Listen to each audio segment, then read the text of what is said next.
इस डिक्टेशन की स्पीड होगी 80 शब्द प्रति मिनट। डिक्टेशन शुरू होगी 5 सेकंड बाद।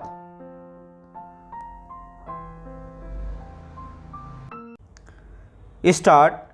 माननीय अध्यक्ष महोदय, आदरणीय खाद्य मंत्री जी ने यह कहा कि अगर हम खाद का दाम ना बढ़ाएं तो यह जो 2000 करोड़ रुपया हमको अतिरिक्त देना पड़ रहा है उसको हमें साल भर में नोट छापकर पूरा करना पड़ेगा और इसका असर पूरे देश पर पड़ेगा।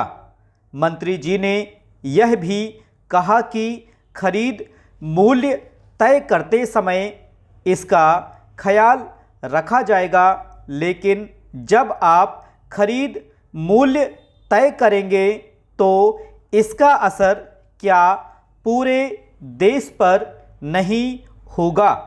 आप चाहे इधर से भार डालें या उधर से, इसका असर तो गरीब जनता पर ही पड़ने वाला है। अनाज के दाम भी आप बढ़ाएंगे तो भी जनता पर ही उसका बोझ डाला जाएगा। प्रश्न यह है कि किस पर ज़्यादा बोझ डाला जाए। इस देश की 80% जनता गांव में रहती है और खेती उसका मुख्य उद्योग है। शहर के लोग बरसात में जब आराम से घर में बैठे रहते हैं तो किसान धोती लपेटकर खेत की ओर दौड़ता है। मंत्री जी ने किसानों पर ज़्यादा बोझ डाला है और पूंजीपतियों पर कम। उनकी सहानुभूति किसानों के साथ कम है, मिल मालिकों के साथ ज़्यादा है। पैरा। आपने डीजल का दाम 1.5 गुना कर दिया। खेतों में सींचने के लिए किसान को बिजली नहीं मिलती है। फसल तैयार हो जाती है तो उसमें से अनाज निकालने के लिए भी किसान को बिजली नहीं मिलती है। उसके लिए भी उसे डीजल चाहिए।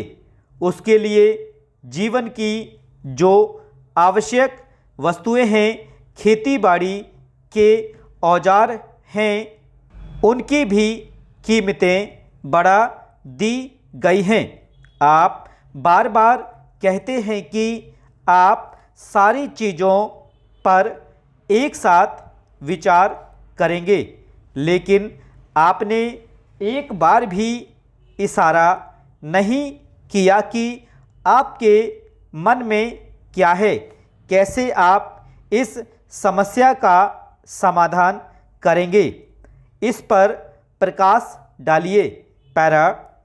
श्रीमान, मुझे याद है कि इसी सदन में 4 साल पहले जब खाद का दाम बढ़ाया गया तो हम लोगों ने इसका विरोध किया और किसानों ने आपके गोदामों से खाद नहीं खरीदी और आपके गोदामों में खाद के भंडार भरे रह गए हैं।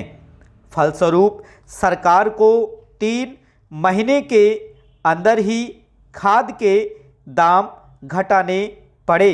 इसलिए खाद और डीजल के मामले में सरकार को पुनः विचार करना चाहिए। इसके अतिरिक्त आप यह भी देखें कि किसान की खेती में कुल कितने प्रतिशत डीजल की खपत होती है। स्टॉप।